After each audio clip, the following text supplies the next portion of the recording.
ఈ కీర్తన రాసినట్లుగా మనం చూస్తూ ఉన్నాం. ఆ క్రింద వచనాల్లో చిన్న అక్షరాలతో కొన్ని మాటలు రాయబడి ఉన్నాయి. మీకు కనబడగలిగితే ఒకసారి ఆ వచనాలు చదివితే, దావీదు అహర్న హారాయిముతోను అరమోబు బయలులతోను యుద్ధము చేయగా యోవాబు ఉప్పు పల్లెములో 12,000 మంది ఎదోమీయులను చంపి తిరిగి వచ్చినప్పుడు అతను ఉపదేశించుచు రచించిన అనుపద గీతము. ఇది ఒక పాట అనేటువంటి విషయాన్ని మనం జ్ఞాపకం చేసుకోవాలి. ఈ యొక్క పాట పాడుతున్నటువంటి విషయం ఏంటంటే, ఒక యుద్ధంలో కానీ లేకపోతే ఆ దేవునికి వ్యతిరేకమైనటువంటి మనుషుల మధ్య ఒక విజయాన్ని దేవుడు ఇచ్చినప్పుడు అతను రచిస్తున్నటువంటి ఆ కీర్తన భాగంలో ప్రధానమైనటువంటి వచనాలను జ్ఞాపకం చేసుకొని ఈరోజు ఒక ప్రత్యేకమైన వాక్యాన్ని మనం ధ్యానం చేద్దాం. ఇందులో ప్రధానమైనటువంటి వచనం ఏమిటి అని అంటే 11వ వచనం ఒకసారి మనం చదివితే అక్కడ ఒక మాట రాస్తూ ఉన్నారు, మనుషుల సహాయము వ్యర్థము. ఈ మాట ఈ రోజున దేవుడు మనతో మాట్లాడాలని ఆశపడుతున్నా. జాగ్రత్తగా విన్నాం. మనుషుల సహాయము వ్యర్థం. ఎందుకు ఇంత క్లియర్ గా దేవుడి యొక్క మాటలు మాట్లాడుతున్నాడు? ఆ పై వచనాలు మీరు చదవగలిగితే ఎందుకు వ్యర్థం అంటున్నాడో ఆ విషయాన్ని మనం ఒకసారి జ్ఞాపకం చేసుకున్నప్పుడు 8వ వచనం చదవండి. మోయాబు నేను కాళ్ళు కడుక్కొని పళ్ళెం ఏదో మీద నా చెప్పు విసిరివేస్తా, ఫిలిష్తీయుల నన్ను గూర్చి ఉత్సాహంతో చేయము, కోటగల పట్టణంలోనికి నన్నెవడు తోడుకొని పోవును, ఎవడు నడిపించు, దేవా నీవు మమ్ము విడనాడి ఉన్నావు కదా, మా సేనలతో కూడా నీవు బయలుదేరుట మాని ఉన్నావు కదా. మనుషుల సహాయం వ్యర్థం. శత్రువులను జయించడం మాకు సహాయము దయచేయము, జరిగించదము. ఆ శత్రువులను అణగదొక్కువాడు ఆయనే. దేవునికి స్తోత్రం కలుగును గాక. జాగ్రత్తగా ఈ యొక్క పునరుద్ధరణ దేవుని వాక్యాన్ని మనం చదవగలిగితే చాలా మంచి మాట రాస్తున్నాడు. మనుషుల సహాయము వ్యర్థం. ఎందుకు ఈ మాట రాస్తూ ఉన్నాడు? మనుషుల సహాయం ఎందుకు వ్యర్థం అవుతూ ఉన్నది? ఉదయం లేచిన దగ్గర నుంచి రాత్రి మరలా పడకల మీదకి వెళ్లే వరకు కూడా ప్రతి మనుషుడు కూడా ఏదో ఒక సహాయం సాటి మనిషి ద్వారా పొందుకుంటూనే ఉన్నాడు.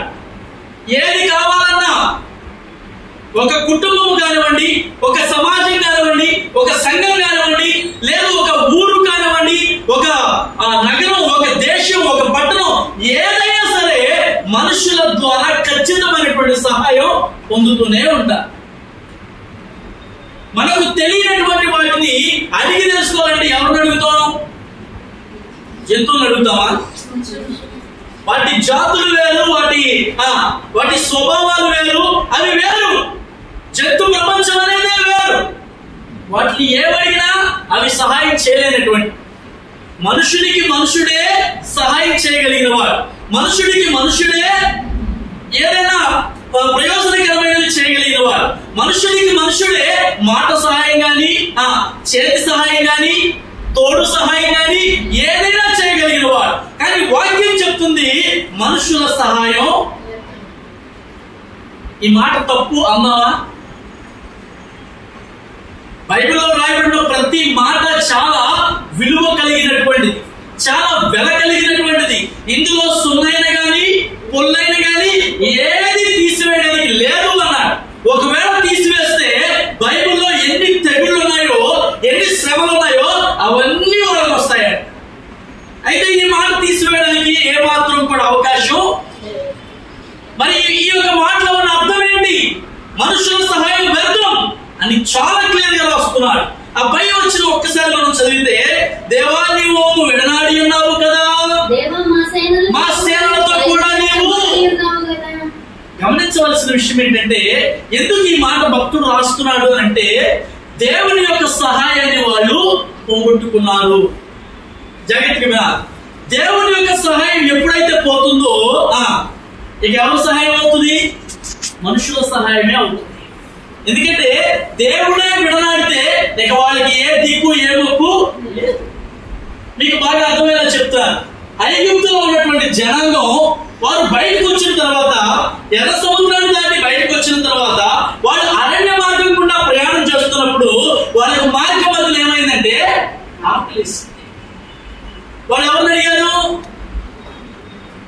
అలా నడిపించింది ఎవరు?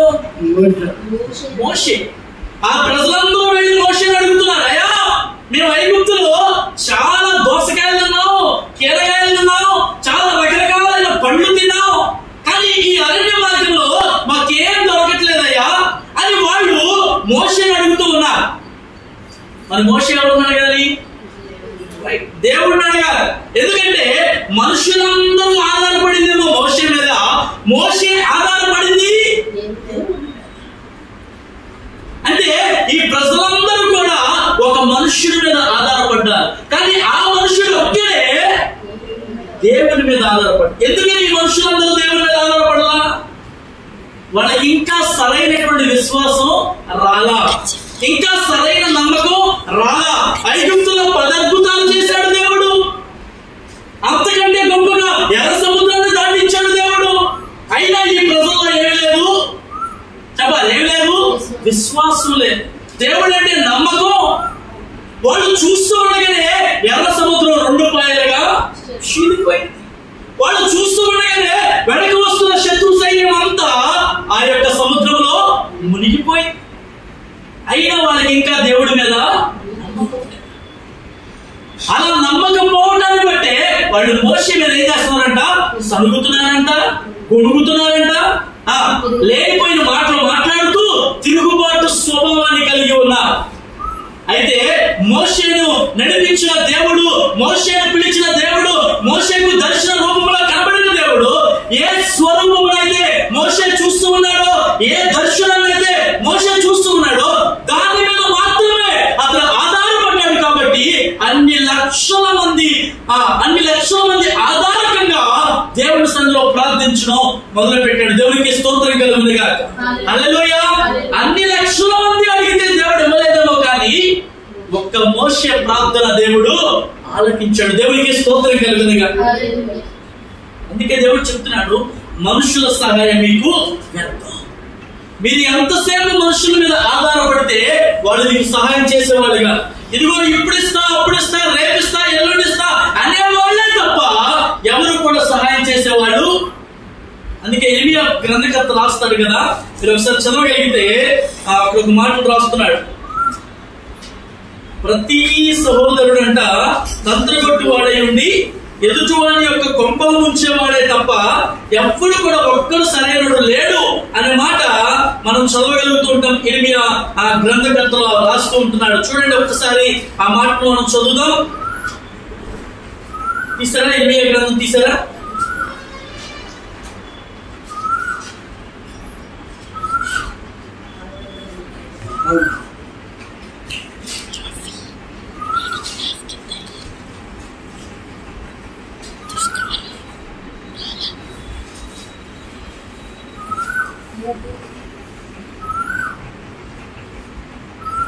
చూడండి 17వ అధ్యాయం 9వ వచనం ఒకసారి మీరు చదువుతారా? హృదయం అన్నిటికంటే మోసకరమైనది, అది ఘోరమైన వ్యాధి గలది, దానిని గ్రహింపగలిగిన వాడు ఎవడు? ఒకని ప్రవర్తనను బట్టి వాని క్రియల ఫలము చొప్పున ప్రతికారము చేయుటకు యెహోవాను నేను హృదయమును పరిశోధించువాడును, అంతరింద్రియములను పరీక్షించువాడును, న్యాయ విరోధిగా ఆస్తి సంపాదించుకునేవాడు దాని పెట్టని గుడ్లను పొదుపు తోసు పెట్టవలే ఉన్నాడు. సగము ప్రాయంలో వాడు దాన్ని విడిచి వెళ్ళవలసి వచ్చెను, అంటే వాడు కనబడి వాటిని విడిచుచు అవివేకిగా కనబడను. మరొకసారి చదువుతాం 9వ వచనం. హృదయం అన్నిటికంటే మోసకరమైనది, అది ఘోరమైన వ్యాధి కలది, గ్రహింపగలిగిన వాడెవడు? ఒకని ప్రవర్తనను బట్టి వారి క్రియల ఫలము చొప్పున ప్రత్యేకాత్మ చేయటకు యెహోవా అను నేను హృదయాలను పరిశోధించువాడును, పరీక్షించువాడును. ఇక్కడ అర్థమవుతుంది మీకు, హృదయం అన్నిటికంటే ఎలాంటిదంట? అది ఘోరమైన వ్యాధి కలదు. ఈ మనస్సులో, నా మనసులో ఏముందో మీకు తెలియదు, మీ మనసులో ఏముందో నాకు కూడా తెలియదు. ఈ మనస్సు, ఈ హృదయ అంతరంగాలను బట్టి అతనికి సహాయం చేయాలా వద్దా, అతనికి హెల్ప్ చేయాలా వద్దా, అతను ఆదుకోవాలా వద్దా, లేదా అతన్ని పలకరించాలా వద్దా, ఇవన్నీ ఎక్కడ స్టార్ట్ అవుతాయంటే మానవుని హృదయంలోనే. కానీ ఆ హృదయాన్ని దేవుడు ఏమన్నాడు తెలుసా? అది అన్నిటికంటే దాన్ని ఎవరు నమ్మద్దు, అది సరైనటువంటిది కాదు. ఒకవేళ ఈ మనుషుడే సహాయం చేస్తాడు అని నువ్వు నమ్మితే ఆ మనుషుడే నేను ఏం చేస్తాడు తెలుసా? మోసపరుస్తాడు. ఆ మనుషుడే నిన్ను మోసగిస్తాడు. ఈ రోజున ప్రపంచంలో, పేపర్లో, మీడియాలో ఎక్కడ చూసినా సరే నమ్మించి మోసపోయిన యవనస్తురాలు, లేకపోతే నమ్మించి మోసపోయిన యవనస్తుడు, ఎక్కడ చూసినా ఇవే వార్తలు. కొన్ని సంవత్సరాల తరబడి ప్రేమించాడంట, నమ్మించి మోసం చేశాడంట. ఆ స్త్రీ, ఆ మనుషుడు ఎంతగా నమ్ముండాలి? గమనించండి, ఎన్నో కుటుంబాలలో ఇవే వేదనలు, ఇవే బాధలు. ముక్కు మొహం తెలియని వాడు ఎవరో ప్రేమించడం, వాడి వెనకాల పోవడం, వాడు నమ్మించడం, వాడి ఆమె దగ్గర ఉన్నట్టు డబ్బంతా తీసుకోవడం, మోసం చేయడం, విడిచిపెట్టేయడం. నేనున్నటువంటి సొసైటీ సంఘంలో ఇవే ఎక్కువగా జరుగుతున్నాయి. ఏ మనుషుడిని కూడా నమ్మడానికి అవకాశం లేదు. అందుకే దేవుడు ఘోషిస్తున్నాడు, తన హృదయంలో సంతాపం పొందుతున్నాడు. ఎందుకని? మనుషుల హృదయ ఆలోచనలు సమస్తము కూడా చెడ్డవి. అవి ఎప్పటి నుంచి చెడ్డవి? బాల్యం నుండి కూడా చెడ్డవే. బాల్యం నుండి కూడా చెడ్డవే. ఆది కాలంలో మీరు చదవగలిగితే 7వ అధ్యాయం 1వ వచనం చదవండి. ఆది కాండం 7వ అధ్యాయం 1వ వచనం. అప్పుడు పక్షులేమి, పశువులేమి, 8:21 అప్పుడు యెహోవా ఇంపైన సువాసన ఆగ్రహించి, ఇక మీదట నరులను బట్టి భూమిని నేను మరలా శపించను. ఎందుకనగా నరుల హృదయ ఆలోచన ఎప్పటి నుంచి అంటండి? అంటే చిన్నప్పటి నుంచి ఆ బాల్యం ఏమైందంట? చెడిపోయిన స్థితిలో నడుస్తుందంట. సరైనటువంటి ఆలోచనలు లేవు. ఈ రోజున 5వ తరగతి 6వ తరగతిలో నుంచే భయంకరమైనటువంటి కుట్ర, వాడిని ఏదో రకంగా కొట్టాలని, ఏదో రకంగా వాడికి హాని చేయాలని, ఏదో రకంగా వాడికి ప్రాణాలు తీయాలని, నరహత్య చేయాలని ఎప్పటి నుంచంట? అదే బాల్యం నుండే భయంకరమైన క్రూరత్వం మనుషుల్లో వస్తుంది. ఇది ఎలా వస్తుంది? స్వాభావికంగా వస్తుంది. దీనికి కారణం ఏంటి? మనుషులు ఎందుకు ఇలా తయారైపోతున్నారు? ఎందుకు ఇలా ఆలోచిస్తున్నారు? ఇది ఎవరి మనసు? సాతానుడి మనసు. ఒకరికి అపకారం చేయాలనే మనసు ఎవరి మనసు? ఒకరిని చంపాలనుకునే మనసు ఎవరి మనసు? అసలు ఈ చంపడం, నరహత్య చేయడం ఎక్కడ ప్రారంభించబడింది? బైబిల్లో మొట్టమొదట నరహత్య చేయబడిన వాడు ఎవరు?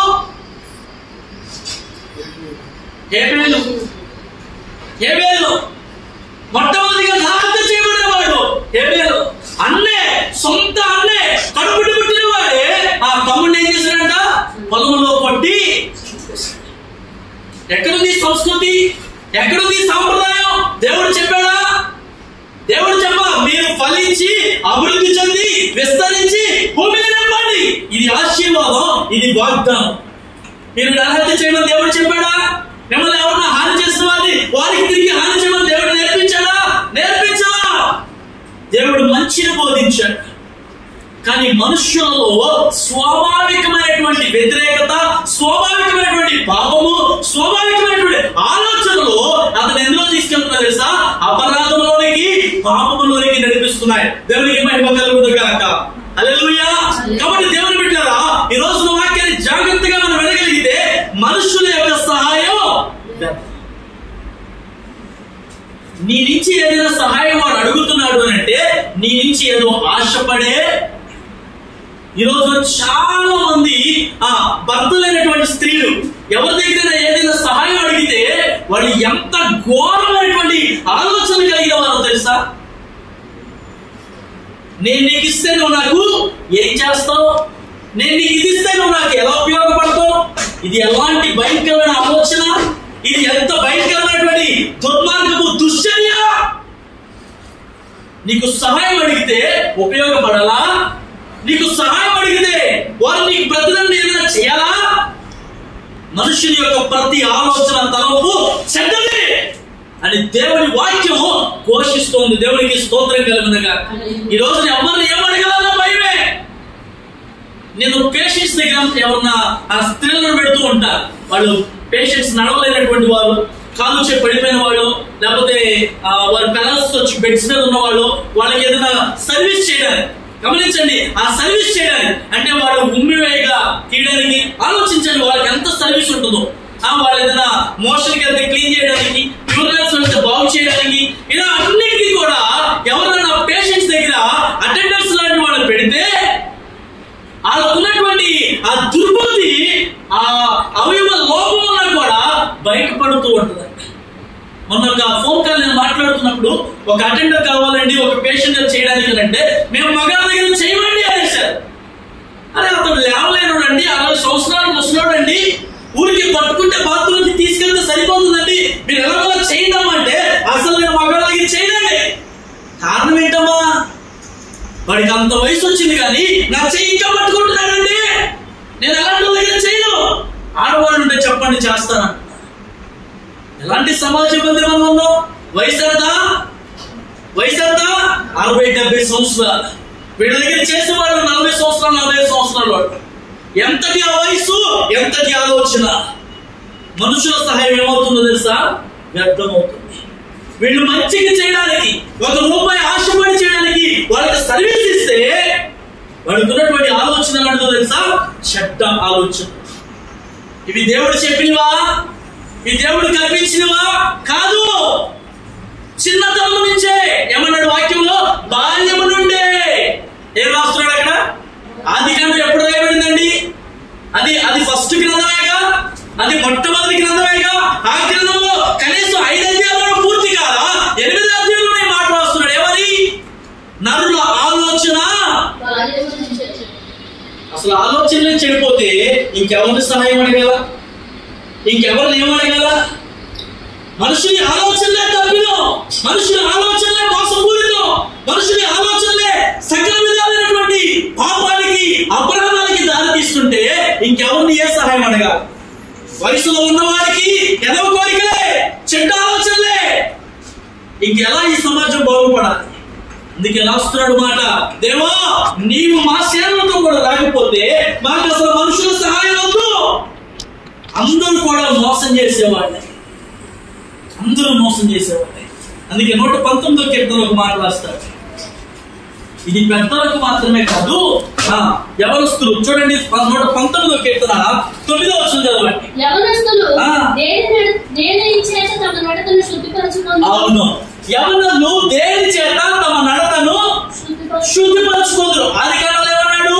నరుల హృదయ ఆలోచన బాల్యం నుండి చెడిపోయింది. బాల్యం నుండి మన ఆలోచన చెడ్డి. ఒకసారి వినండి. ఏదైనా క్లాస్ రూమ్ లో ఒక విద్యార్థి బాగా చదువుతున్నాడు అనుకో, మిగతా క్లాస్ రూమ్ లో ఉన్న వాళ్ళందరికి ఏమంటుంది? దాని మీద చెప్పాలి, గట్టిగా చెప్పాలి. ఏముంటది? కోపం ఉంటది, ఈర్ష ఉంటది, అసూయ ఉంటది, ద్వేషం ఉంటది. వాడు ఏదైనా చిన్న మిస్టేక్ చేస్తే చాలు పరిగెత్తుకుంటూ వెళ్ళిపోయి ఉపాధ్యాయుడికి చెప్పేస్తారు. కారణం ఏంటి?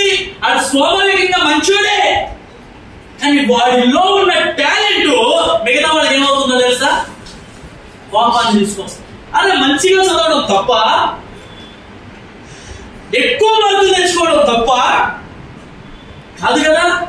దేవుడు అతనికి ఇచ్చిన జ్ఞానం, దేవుడు ఆమెకి ఇచ్చిన జ్ఞానం ద్వారా మంచిగా చదువుతుంది, మంచి మార్కులు వస్తున్నాయి. ఎందుకు కోపం? నువ్వు చదివితే నీకు రాదా? యాకోబు మీలో ఎవరికైనా జ్ఞానం పొదువుగా ఉంటే, నా దగ్గర చాలా విస్తారంగా ఉంది, అంత జ్ఞానం ఉంది నా దగ్గర, మీరెంత కావాలంటే అంత తీసుకోవచ్చు. ఎలా తీసుకోవచ్చు? ప్రార్థన చేసి ప్రభువా నాకు జ్ఞానం అడుగుదాం. చూడండి, సొలొమోను ఏమడిగాడు? దావీదు కుమారుడైన సొలొమోను, నా తండ్రి అంతా నాకు ఇచ్చేయి అని అడిగాడా? ఈ లోకమంతా నాకు ఇచ్చేయి అడిగాడా? గోడంత డబ్బు కావాలి, బంగారం కావాలి, ఆస్తి కావాలి అని అడిగాడా? ఏమడిగాడు తెలుసా? ఈ ప్రజలందరినీ పరిపాలన చేయగలిగిన జ్ఞానం నాకు కావాలని అడిగాడు. ఎవరు అడుగుతారా? దేవుడు కనపడి నీకేం కావాలంటే దేవుడు అడుగుతావు? ఉన్న పరిస్థితులను బట్టి ఏదో ఒకటి అడుగుతాం. బాగా డబ్బు కావాలి, అసలు ఇల్లే వద్దండి, పెద్ద బిల్డింగ్ కావాలి, కారు కావాలి, మనకున్న ఆశలన్నీ ఆయనే చెప్తాం. అసలు ముందు మనం సరైన వాళ్ళమేనా? అవన్నీ పొందడానికి మనం అర్హులమేనా? సొలొమోను ఎంత జ్ఞానంగా దేవుడిని అడిగాడు తెలుసా? ప్రజలందరినీ పరిపాలన చేయగలిగినటువంటి జ్ఞానం. ఆలోచించండి, అంటే ఒక నాయకుడికి ఉండవలసిన ఒక గొప్ప లక్షణం అది. సొలొమోను జ్ఞానం ఎక్కడ బయటపడిందో తెలుసా? 2 తల్లులు ఉన్నారంట ఆ ఊరిలో.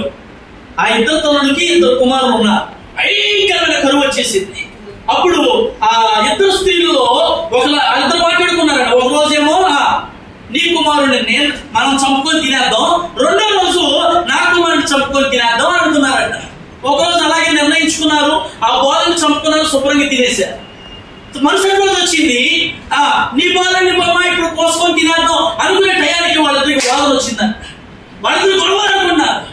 వాళ్ళిద్దరిని రోత్సవం కలిగి తీసుకొచ్చారు. ఒరే ఇంత భయంకరమైన కరువా, ఇంత భయంకరమైన సమస్యలో ఉన్నారా అని ఆ రాజుగారు ఇప్పుడు ఏం తీర్పు తీరుస్తాడా అని ప్రజలందరూ ఎదురు చూస్తున్నారు. న్యాయమే కదా? నిన్న నీ కుమారుడు తిన్నప్పుడు ఈ రోజు వీడి కుమారుడు తినాలి కదా, ఇది న్యాయమే కదా అనుకున్నారు. వాడు అన్నాడంట, అయ్యా వీళ్ళిద్దరు ఇలా తగులాడుకుంటున్నారయ్యా. అప్పుడు అమ్మో, ప్రాణభీతితో ఉన్నటువంటి స్త్రీ అన్నంట, నా కుమారుని చంపొద్దు, అవసరమైతే నా కుమారుడు కూడా ఆడికే ఇచ్చేయండి, కానీ నా కుమారుని చంపొద్దని ఎప్పుడైతే ఆ స్త్రీ అలా చెప్పిందో రాజు గారి జ్ఞానం బయటపడుతుంది. ఖచ్చితంగా ఇతడు నీ కుమారుడే, కాబట్టి నీవు ఇంతగా ఏడుస్తూ ఇంతగా బాధపడుతున్నావు కాబట్టి నీ కుమారుని దగ్గర పెట్టుకో. ఇదిగో ఇలాంటి వ్యవసాయాలు ఇస్తూ ఇలాగ ప్రాణాలను చేయడానికి తీసుకొచ్చిన ఈ స్త్రీని తీసుకెళ్లి బంధించండి, శిక్షలో పడండి, జైల్లో వేయండి అని రాజుగారు తీర్పునిచ్చారు. దేవునికి స్తోత్రం కలుగును గాక. హల్లెలూయా. కాబట్టి దేవుని బిడ్డలారా, మనకు ఏదైనా కొదువుగా ఉంటే అది ఎవరిని అడగాలో తెలుసా? మనుషుల దగ్గరికి వెళ్తే ఏం దొరకదండి, ఏం దొరకదు. నువ్వు జీవించే 60-70 సంవత్సరాలలో ఏ మనుషుల దగ్గరికి వెళ్ళినా నీకేది దొరికేది లేదు. అదే ఒక్కసారి దేవుడు నమ్ముకొని ఆయన మీద ఆధారపడి ఆయన నమ్ముకుంటే ఆయనే ఏ సహాయమైనా చేయగలిగేవాడు. ఇక్కడ భక్తుడు బాధపడతా ఏమన్నాడు తెలుసా? చూడండి, ఇందాక మనం చదువుకున్న 60వ కీర్తనలో 10వ వచనంలో, దేవా నీవు మమ్మను, ఆ మాట ఎంత బాధతో చెప్తున్నాడు తెలుసా? అయ్యా మనుషులందరూ నాతో ఉంటే ఏంటయ్యా, నీవు ఉండాలి నాతో, నీవు లేకపోతే మేమెక్కడికి కదలేదు. ఆ ప్రజలందరినీ ఎర్ర సముద్రం దాటించిన తర్వాత వినాలి, ఆ ప్రజలందరినీ ఎర్ర సముద్రం దాటించిన తర్వాత ఆ రోజు బాగా చీకటి అయిపోయినారు, కానీ వాళ్ళందరూ నడవాలి, చాలా దూరం ప్రయాణం చేయాలి. అప్పుడు దేవుడు ఎలా వారికి ప్రత్యక్షమయ్యాడు? నేను రాత్రి సంగతి చెప్తున్నా. రాత్రి ఎలా ఉన్నాడంట? అగ్ని. ఎవరో మనుషులందరూ అక్కడ చాలా లక్షల మంది జనాభా ఉన్నారు. వాళ్ళందరూ మోషన్ అడుగుతున్నారు, ఈ చీకట్లో ఎవరెళ్తాను, నేను ఎవరో నడవలేము, ఇక్కడ ఉంటాం అని అంటుంటే దేవుడు వారి మధ్యలో ఎలా నిలబడ్డాడు తెలుసా? అగ్ని స్తంభంగా నిలబడ్డాడు. పగటి వేళ మేఘస్తంభంగా ఉన్నాడు. వారి ప్రయాణం ఎక్కడ కూడా ఆపు చేయబడ్డాడు. ఆ 2 వెలుతురు నీడల మధ్య వారి ప్రయాణం కొనసాగుతుంది. దేవునికి స్తోత్రం కలుగును గాక. హల్లెలూయా. మనుషులుగా ఎవరి మీద వారెవ్వరూ ఆధారపడకుండా, ఏ చుట్టుపక్కల రాజుల మీద వారు ఆధారపడకుండా దేవుడే వారిని నడిపిస్తూ వస్తున్నాడు. దేవునికి మహిమ కలుగును గాక. హల్లెలూయా. చీకటిలోనైనా, ఇందులో మనం పాడుతున్న పాటలో అదే, చీకటిలోనైనాను విడచిపోలేదయ్యా,